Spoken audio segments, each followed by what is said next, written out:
In today's video, I'm going to teach you how to connect Gmail to Make.com. By the end, you'll have a working connection you can test right away, so let's jump in. First, open Make.com and head to your dashboard. From there, look for the Scenarios area in the left-hand menu and open it. This is where all your automations live. To start fresh, click Create Scenario. A blank canvas will open, and this is where we'll build the connection. On the canvas, search for and select the Gmail app. Make will ask what you want Gmail to do. Here you'll choose a module. If you want Make to react when something happens in Gmail, pick a trigger like watching for new emails.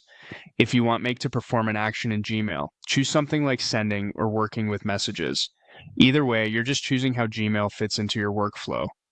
Next, you'll be prompted to create a connection. Click Create a Connection and then choose Sign in with Google. A Google window opens so you can authenticate securely. Select the Gmail account you want to use with Make.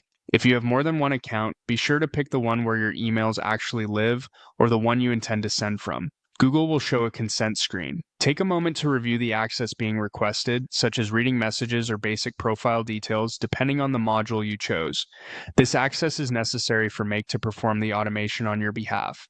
When everything looks right, click Continue to grant permission and finish the connection. You'll be returned to Make with your new Gmail connection selected. Now configure the module. Choose a filter type if it's available for the module you picked.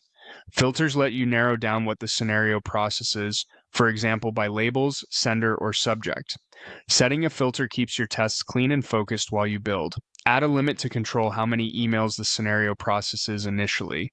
A small limit is ideal for testing, so you can confirm everything behaves as expected without pulling in too much data at once. Click Save to store your configuration. With the setup complete, it's time to test. Click Run once. Make will execute the scenario a single time and show you the results in real time. Watch the module's output and any logs to confirm that the connection is working and that your filter and limit are behaving the way you expect. That's it. You've connected Gmail to Make.com, configured your module, and verified it with a one-off run. You're ready to keep building.